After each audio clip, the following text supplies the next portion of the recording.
안녕하세요, 여러분. 저는 서울에 거주하고 있는 30대 초반 여성입니다. 프리랜서로 재택근무를 하는지라 가끔 쉬면서 유튜브를 즐겨보곤 하는데요. 제 사연도 보내보면 어떨까 싶어 이렇게 글을 쓰게 되었네요. 제가 여러분에게 들려드릴 이야기는 아나무인의 극치였던 신우와 시어머니 이야기예요. 이혼했냐고요? 아닙니다. 다행히 항상 제 편이 되어주는 남편 덕에 참고 살고 있는 거죠. 지금도 물론 참고 있는 건 아니고요. 오히려 신우와 시어머니가 저한테 빌빌키네요. 어떻게 된 사연인지 궁금하지 않으세요? 그럼 사연을 들려드릴게요. 저는 원래 글을 쓰는 것을 좋아해 대학도 국어국문학과로 진학했어요. 남들은 앞길 창창한 학과로 진학해서 미래가 보장되어야 하지 않겠냐 했지만 저는 글을 쓰는 것이 정말 좋았고 행복했거든요.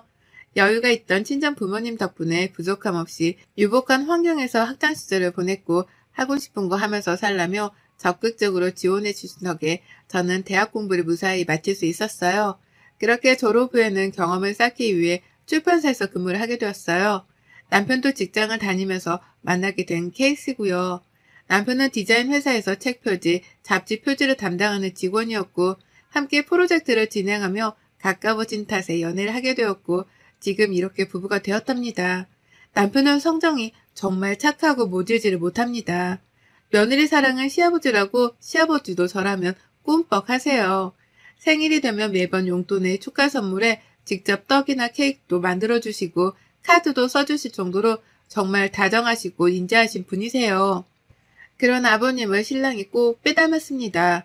제가 말씀드리는 이 부분만 보면 저는 결혼을 정말 잘한 것 아니냐 하실 텐데요.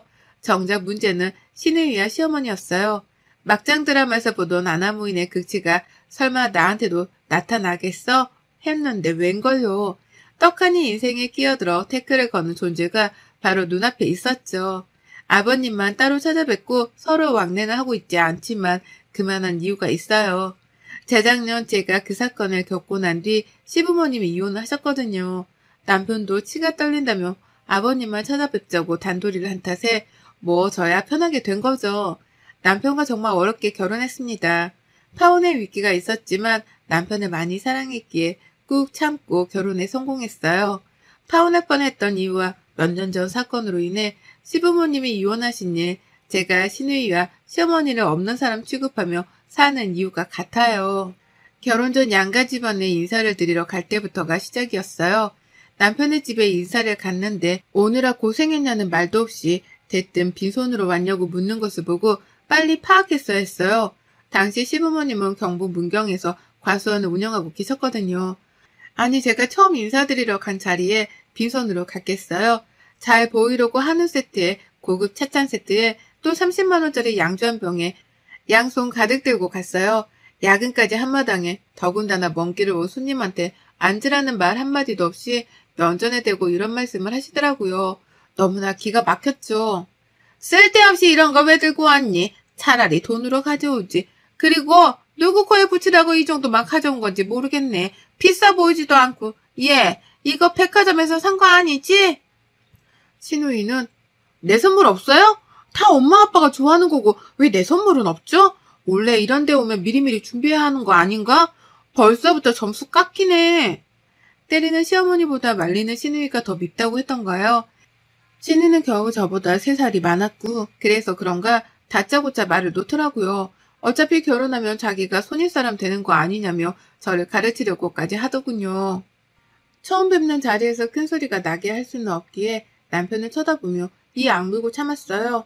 그렇게 서울로 돌아오는 차 안에서 남편과 크게 다투었어요. 왜 그런 말을 듣고도 가만히 있었냐며 제가 몰아세우자 본인도 긴장해서 아무 소리도 못 들었다며 미안한데 너무 몰아붙이지만 말라고 하는 거였어요. 저는 결혼해서도 중간 역할을 제대로 하지 못하면 이 결혼을 못한다고 엄포를 놓으니 남편도 충격을 먹었는지 집까지 찾아와 자기가 시누이와 시어머니를 단둘이 하겠으니 결혼하자길래 어렵사리 화해를 했습니다. 그렇게 시간이 흘러 상견례 하는 날이 다가왔고 서로가 긴장한 채 약속한 한정식 식당에 들어섰고 정막감도 잠시 시댁에서 먼저 이야기를 꺼냈어요. 금전적인 여유가 있으시다고 들었어요. 세아가 통해서 들은 건 아닙니다만 어쩌다 보니. 결론만 말씀드리자면 결혼자금으로 얼마 정도 생각하고 있으세요? 저희 귀한 아들 데려가는 것도 모자라 이 정도 조건이면 괜찮은 것 같은데. 이런 말씀을 아무렇지 않게 하시는 겁니다. 그리고 결혼하면 부모님이 선물로 아파트 한 채를 마련해 주신다고 했어요. 원래 제 몫으로 주려던 유산이 있고 결혼하는 김에 넘겨주신다고 하셨죠. 그래서 신혼집 문제는 해결된 줄 알았어요. 그런데 시어머니께서 아무리 그래도 혼수는 여자가 하는 거라며 혼수를 두시는 겁니다. 신우이까지 합세에 따지는 꼴이 가관이더라고요. 원래 결혼하면 최고회입니다. 친정 간의 인연을 끊어야 하는 거 알고 계시죠? 제가 윗사람이니 잘 가르칠게요. 그리고 혼수도 엄마가 말을 안 해서 그렇지 원래 여자가 해오는 거랍니다. 집이야 그쪽에서 먼저 해주신다고 했으니 이왕 하는 김에 혼수도 하세요. 이딴 말을 짓거리는데 피가 거꾸로 솟는 기분이 이런 거구나 싶었어요. 초면에 더군다나 상견례 장소에서 본인이 나서서 저렇게 말할 이유는 없잖아요. 상견례 내내 저는 불편함과 분노가 같이 몰려오더라고요. 그래도 친정 부모님은 제가 기죽을까봐 시어머니께 정성껏 답변을 해드렸어요. 결국 상견례가 끝나고 저는 남편과 크게 다투게 되었고 서로 생각할 시간을 갖기로 하고 2달여의 시간이 지났나 남편이 결혼해서 시누이와 시어머니를 정말 철저하게 단돌이 할 테니 파혼을 하지 말자고 이야기했어요. 저도 아직 남편을 많이 사랑하고 있던 터라 남편과 화해를 했죠. 그냥 화해한 것도 아니에요. 결혼 후에도 한 번만 더 이런 일이 생기면 바로 이혼이라고 엄포를 놓았죠. 저도 사람인지라 3번 이상은 못 참는다면서요. 그렇게 결혼하고 신혼집에서 알콩달콩 신혼의 재미를 만끽하던 중이었습니다. 솔직히 신혼부부 아니더라도 남의 집을 방문할 땐 기본적으로 노크를 해야 하지 않나요? 대낮에 배를 너무 울리길래 도대체 누굴까 하고 보니 근처에 살던 시누이가 찾아온 거였어요. 나름대로 장을 봐왔는데 오늘 밥하기가 귀찮다며 건너편 사는 저보고 저녁을 차려달라는 겁니다. 문제는 시누이뿐만 아니라 시어머니까지 합세했다는 거였죠. 신혼을 즐기지도 못하고 소중한 아기 천사가 찾아왔어요. 앞으로 태어날 아기와 함께한 행복한 미래만 생각하기로 했는데 그게 절대 안 되더라고요. 임신을 한 상태임에도 불구하고 시도 때도 없이 커피 달라 밥 달라 제가 무슨 식모 취급을 받는 것 같이 기분이 나쁘더라고요. 옳게 내가 나서서 미리 우리 집안에 대해 알려주는 거야. 고맙게 생각해. 어디 가서 이런 신우이도 없다? 남의 온갖 생색은 다 내고 정말 절 머슴처럼 부리더군요. 제 성격대로라면 당장이라도 뒤집어 엎고 한 소리 했을 텐데 어쩌겠나요? 뱃속에 아이도 있고 남편 얼굴을 봐서라도 참고 살아야죠. 한 번은 과로로 인해 복통으로 병원에 입원을 했던 적이 있는데 시누이와 시어머니가 찔렸는지 그땐 저한테 괜찮냐고 말을 한마디씩 하더라고요. 임신 초기였던 데다가 스트레스를 받아 몸에서 문제가 발생한 거라며 아이를 위해서라도 긍정적으로 생각하고 행동하라더라고요. 제가 퇴원 후 남편은 시댁으로 가서 한바탕 뒤집어 엎고 왔다고 해요. 자칫하면 아이가 위험에 빠질 수 있었던 순간이어서 이성의 끈을 놓아버리고 시댁에 가서 제발 저한테 아는 척 좀 하지 말라며 소리를 치고 왔다고. 그래서 그런지 더 이상은 연락이 오지 않더라고요. 그렇게 10개월 정도가 흘러 전 건강한 남자아이를 출산했고 신우와 시어머니는 아이가 태어난 지 얼마 되지 않아서인지 남편이 미리 단도리를 한 탓인지 조용했습니다. 늘 하던 참견도 안 하고 오죽하면 제가 다 불안할 정도였다니까요. 하지만 그런 생각도 잠시였죠. 아이를 낳고 병실에 시누이와 시어머니가 와서 했던 말이 괜찮냐 고생했다 이 말이 아닌 병원비가 얼마나 나왔냐 옛날에는 조리원도 없었다며 집으로 가서 조리를 하라는 겁니다. 병원 침대에 어렵사리 걸터 앉아 있는데 시누이는 집안 어른들이 오면 좋은 자리를 내줘야 해. 라며 저를 굳이 바닥에 앉히고 침대에 걸터 앉더라고요. 아이 엄마들은 아시잖아요. 자연분만이어도 회음부 봉합하는 수술을 받았기 때문에 앉고 일어서는 것도 굉장히 힘들다는 걸요. 하지만 결혼을 하지 않았던 시누이는 그렇다 치자고요. 시어머니도 똑같은 아내였고 엄마이자 여자였는데 어떻게 저한테 이럴 수 있나 싶었어요. 너도 출가회인인지라 아이까지 낳았으니 이제는 온전한 우리 집안 사람이 되거라. 말할 힘도 싸울 힘도 없었기에 혹시라도 나쁜 생각을 하면 우리 아이에게 부정탈까 싶어 그날도 내내 하기 바빴죠. 아이가 생겨 조금 덜한 기분이었지만 여전히 시누이와 시어머니는 잔소리를 해댔습니다. 조용하고 착한 남편이 집안을 뒤집어 엎을 정도로 화를 냈으니 눈치를 보더라고요. 남편이 출근하고 없는 틈을 타 온갖 참견을 일삼았습니다. 예, 아이 옷이 이게 뭐니? 전부 유기농으로 사입하라? 함부로 입히면 안 돼. 우리 귀한 손주 금이야 오기야 예쁘게 키워야지. 너는 아기 옷 고르는 안목도 없니? 라며 가끔 아이 옷 용품 등 좋다는 건 싹 쓸어오셨어요. 덕분에 저야 돈도 긋고 좋은 게 좋은 거라고 나쁠 건 없었죠. 저도 반포기 상태로 이제는 그러려니 했던 것 같네요. 하지만 이미 마음속에는 알게 모르게 복수의 칼날을 갈고 있었나 봐요. 똑같이 되갚아줄 기회만 엿보고 있었죠. 그러다 3개월 지났을 때 신우가 결혼을 했어요. 신우이는 허니문 베이비로 아이가 생겼고 겨울에 애정이를 앞두고 있었죠. 배가 많이 불러와 몸을 가누기 힘들어 하더군요. 저는 신우이에게 미안하지만 나름의 복수를 할 때가 바로 지금부터구나 생각했죠. 한 번은 주말에 시댁에 오라 해서 남편과 아이를 데리고 갔더니 신우이 내외가 온다며 음식을 차리라고 하는 겁니다. 처음 인사 오는 자리도 아니고 지나가다가 들렸다며 대단한 음식 차리지 않아도 된다고 있는 것만 달라며 생색을 내는 거예요. 그러면서 전에 나물에 아이를 가진 신우이가 잘 먹어야 된다며 시어머니는 야단법석이셨죠. 제가 아이를 가졌을 때 그 흔한 집밥 한번 해주신 적도 없을 뿐더러 오히려 옛날을 들먹이며 이거 하면 안 된다 저거 하면 안 된다 혼수를 두기 바빴으면서 가만히 생각을 한 끝에 저만 호구가 되는 것 같아 신우이와 시어머니를 작정하고 엿먹이려 했어요. 현관문을 열고 들어오는 신우이에게 한마디 했습니다. 출가회인이 어디서 친정에 발을 들여요. 시집가면서 안 배웠어요? 어머님이 안 가르치셨나 보다. 제가 대뜸 그러니까 신우이가 얼굴이 심하게 일그러지더라고요. 뭐라고? 지금 말 다 했어? 엄마 올케 왜 이래? 뭐 잘못 먹었어? 아니요. 지금 저 지극히 정상이고요. 어머님이 하도 저한테 말씀하시길래 당연히 그래야 되는 건 줄 알았죠. 형님도 출가 외인인데 당연히 그래야 하는 거 아닌가 싶었어요. 제가 틀렸어요? 예, 너 지금 그게 무슨 말이니? 말 다 했어? 오랜만에 집에 온 애한테 무슨 말버릇이야? 신우이와 시어머니가 기가 차하는 모습이 너무도 고소하더라고요. 하지만 단단히 마음을 먹은 저는 거기서 끝낼 마음이 없었어요. 저 음식도 다 했으니 가볼게요. 치우는 것 정도야 어머님 살림이니까 그 정도는 할 수 있죠? 예전에는 만삭인데도 밭에 나가서 일하고 그러셨다면서요. 어머님이 나이 드셔서 못하시겠으면 형님이 하면 되겠네요. 전 가볼게요. 약속이 있어서. 허 하며 어이없는 표정으로 저를 보는 그 사람들을 뒤로하고 저는 아이와 함께 집으로 왔어요. 남편이 퇴근하길 기다렸다가 오랜만에 외식도 하고 즐거운 시간을 보냈죠.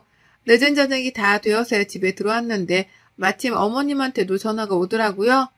넌 도대체 생각이 있는 애니? 임신한 애 앞에서 꼭 그러고 싶어?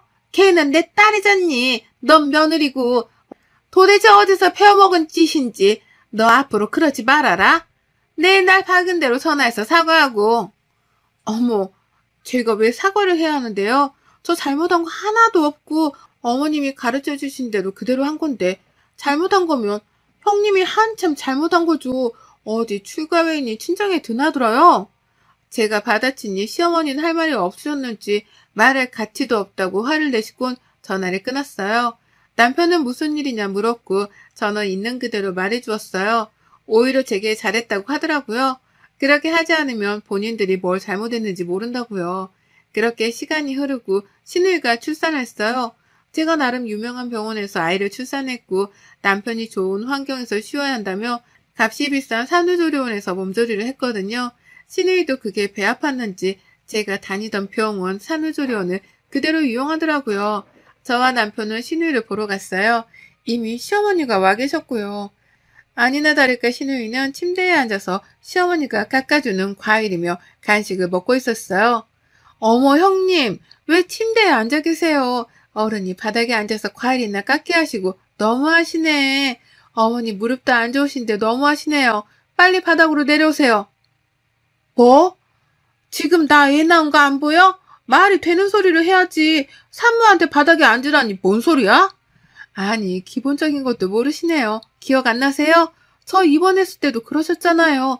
어른이 왔는데 침대에 앉아서 뭐 하는 짓이냐며 가르쳐 주셨잖아요. 그래서 회원부 꼬매고 애 낳은 바로 다음 날이었는데 굳이 바닥에 앉히시고 뭐예요? 어서 내려와서 앉아요. 시어머니와 시누이는 본인들이 했던 행동이니까 어쩔 줄을 몰라 하더라고요.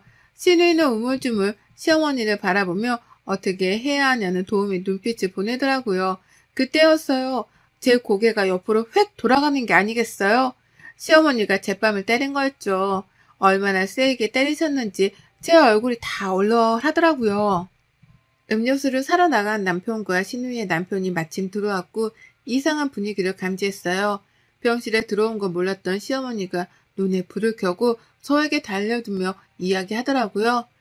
집안의 여자를 잘못 들이면 3대가 망한다더니 네가 꼭 그 꼴을 되려고 작정했구나. 순진한 내 아들 꼬신 것도 마음에 안 들었어. 어디서 못 배워먹은 티를 대고 다니니? 내가 정말 기가 차서 어이가 없구나. 이게 다 어머니가 가르쳐 주신 건데요. 제가 뭐 틀린 행동 했나요? 저 애 낳았을 때 하셨던 행동 그대로 따라한 건데요. 저는 지금껏 어머니가 하신 말씀, 행동이 다 맞는 건 줄 알았죠. 할 말을 하니 또 얼굴이 빨개져서는 입을 꾹 다무시더라고요. 며칠의 시간이 흐르고 집으로 시어머니가 찾아오셨어요. 도저히 안 되겠다며 이야기 좀 하자고요. 그랬더니 온갖 욕설과 모욕적인 말을 내뱉으며 화를 주체 못하시더라고요. 도대체 뭐가 그렇게 잘나서 저에게 그러는지 이해가 되질 않았어요. 저희 부모님까지 들먹이며 얕보는 말까지 하길래 저도 다시 받아쳤죠. 어머님, 지금 살고 있는 이 집 제 명이고요. 혼수도 다 제가 했어요. 기훈 씨 하나만 보고 살고 있는 거고요. 어머니나 형님이 관여하실 건 하나도 없어요. 매달 꼬박꼬박 드리고 있는 용돈, 그거 기훈 씨가 벌어서 주는 거 아니고요. 다 제 돈이에요. 그동안 제가 당했던 거 제 친정이 쪽팔려서 말도 못하고 있었는데 어디 한번 까발려 볼까요? 저는 그동안 있었던 서러웠던 일을 모조리 다 쏟아부었어요. 남편과 친정 부모님께 들려줄 요랑으로 몰래 녹음을 하고 있었죠. 제가 그렇게 다 쏟아붓는 와중에도 시어머니는 악다구니를 쓰며 소리치더라고요. 한바탕 하고 난 뒤 그렇게 살지 말라며 집으로 돌아가셨어요. 퇴근한 남편에게 녹음 파일을 들려주자 남편의 표정이 차마 뭐라 표현할 수 없을 정도로 심각해지더군요. 나랑 이혼을 하든지 시댁이랑 인연을 끊던지 선택해. 내가 그동안 말을 안 해서 그렇지 지금 당신이 듣고 있는 이 대화 극히 일부분이야. 내가 많이 참았는데 이건 자기한테 들려줘야 할 것 같아서 내가 말했지. 앞으로 한 번 더 이러면 이혼이라고. 그러니 선택해. 나랑 이혼할 건지 시댁이랑 인연을 끊을 건지. 내가 정말 면목이 없다. 미안해. 나 잠시만 나갔다 올게. 그렇게 남편은 늦은 저녁 시간 시댁으로 갔어요. 한참 뒤 아버님께 전화가 오더라고요. 그동안 저를 방치해둬서 미안하다며 자기 잘못도 크다고 앞으로 오지 말라고 하더라고요. 남편에게 준 녹음 파일을 들으셨다면서 앞으로 시댁은 없다 생각하라더군요. 아버님도 어머님에 대한 실망이 크셨는지 시어머님께 이혼을 통보하셨어요. 저는 아버님을 저희 집으로 모셨습니다. 아버님은 죄가 없는데 괜히 저 때문에 그러는 것 같아 마음이 아팠거든요. 아버님은 저에게 계속 사과하셨고 용서해달라고 하셨어요. 남편도 더 이상 시어머니와 시누이가 연락할 일은 없을 거라며 자신이 절 살피지 못한 죄가 크다며 원하는 대로 해주겠다고 했고요. 그렇게 시댁과 인연을 끊게 되었어요. 별 다른 일을 하지 않았던 시어머니는 용돈도 끊기고 아버님마저 집을 나가시게 되니 충격이 크셨는지 매일같이 찾아와 잘못했다며 용서를 비셨는데 그건 저한테 하는 게 아닌 아버님께 하는 거였어요. 뒤로는 저에게 따로 전화를 해 못된 년, 배은망덕한 년 하며 욕짓거리를 하셨거든요. 아버님은 결국 시어머니와 이혼 절차를 밟으셨고 그래도 거지같이 살지 말라며 집은 냅두고 모든 재산을 정리하고 저희와 같이 살게 되었어요. 아버님이 마침 정년퇴직을 하신 터라 자신이 아이를 봐주겠다며 선뜻 나서시더라고요. 그동안 고생했다며 적극적으로 지원할 테니 하고 싶은 일도 마음대로 하며 살라고 하시더라고요. 말씀만으로도 정말 감사했죠. 아버님이 아이를 케어해 주시는 덕분에 저는 수월하게 일을 할 수 있었어요. 아버님이 나서시니 자연스레 남편도 저를 도와주었고 그동안 미안했다며 사과도 했고요. 저는 제 마음을 알아준 것만으로도 다행이라며 앞으로 더 잘 살면 된다고 이야기했어요. 아이를 어린이집에 보내고 남는 시간에는 아버님과 쇼핑도 하고 카페 데이트도 했답니다. 친정 부모님은 누가 시아버지와 며느리 사이라고 하겠냐며 보기 좋다고 하셨고요. 시어머니는 용돈도 끊기고 마땅한 수입원이 없자 식당에서 설거지 아르바이트를 시작하셨다네요. 남편에게 간간히 전화와서 아이가 보고 싶다며 잘 지내냐고 묻더래요. 신우는 여전히 씩씩대며 할 말 못할 말 전부 다 해댔지만 아버님의 눈치를 봤고요. 사실 신우이가 마땅한 직업 없이 정착도 못하고 이리저리 직장을 옮기기 일쑤였거든요. 풍족한 아버님 밑에서 아낌없는 지원을 받았던 터라 돈을 번다는 개념이 없었어요. 하지만 시어머니와 아버님이 이혼을 하고 나서 모든 경제적 지원을 다 끊자 발등에 불이 떨어진 것 마냥 호들갑을 떨며 온갖 불쌍한 척은 다 하더라고요. 하지만 아버님은 단호한 모습으로 시누이를 단도리 하셨어요. 너에게 물려줄 재산 따위는 하나도 없다. 너도 네 애미랑 똑같아. 부족함 없이 자랐다고? 남을 그렇게 깔보면 되겠냐? 인성부터 굴러먹었어. 제대로 정신 차리기 전까지는 내 너한테 한 푼도 줄 수 없다. 연락하지 말아라. 아버님은 신우의 버릇을 제대로 고쳐놔야 한다셨어요. 자신이 제대로 가르치지 못한 탓 남에게 피해를 줄 수 없는 노릇이라면서요. 나중에 정신을 차리고 이만하면 됐다 싶을 때 그때 재산을 물려줄 것이라 하셨어요. 남편에게는 서울에 있는 아파트 한 채를 증여해 주셨어요. 원래 결혼할 때 주려고 하셨지만 상황이 상황이었던지라 미리 주지 못했다면서요. 그리고 저에게도 그동안 고생했다며 앞으로 행복하게 살라고 2억이라는 돈을 주셨습니다. 아버님, 이거 너무 과한 것 같아요. 아버님도 가지고 계셔야죠. 저는 이 돈 필요 없어요. 어떻게 이렇게 큰 돈을 제가 뭐라고 저한테 주세요. 그럼 봐라. 그동안 고생하고 앞으로 아이 키우려면 돈 많이 든다. 미리 받는다 생각하고 너도 나야 건물에서 나오는 월세 받아먹고 살면 그만인 것을 어차피 나눠주려고 했던 것들이야. 나는 더 이상 재산에 미련도 없고 너희들에게 주고도 남으니 받으렴. 저는 감사한 마음으로 받았고 미래를 위해 따로 저축해놨습니다. 여전히 시어머니와 시누이는 아버님과 남편에게 끊임없이 연락을 해대고요. 저는 앞으로 제 일에만 몰두하며 더 이상 스트레스 받지 않고 살게 되어 너무 좋아요. 불쌍하지 않냐고요? 오히려 속이 다 시원해요. 사람이 살면서 나쁜 짓을 하면 내가 직접 복수하지 않아도 언젠가는 똑같이 벌을 받게 됩니다. 제가 얼마나 못 믿어봤으면 친정 부모님까지 들먹이면서 그렇게 난리를 치셨을까요? 저는 인과응보라고 생각해요. 본인들이 저지른 잘못 본인들로 인해 벌 받게 된 거니까요. 아버님 말씀처럼 앞으로는 우리 가족만 생각하며 즐겁게 살렵니다. 여러분의 생각은 댓글로 남겨주세요. 오늘도 시청해주셔서 정말 감사합니다.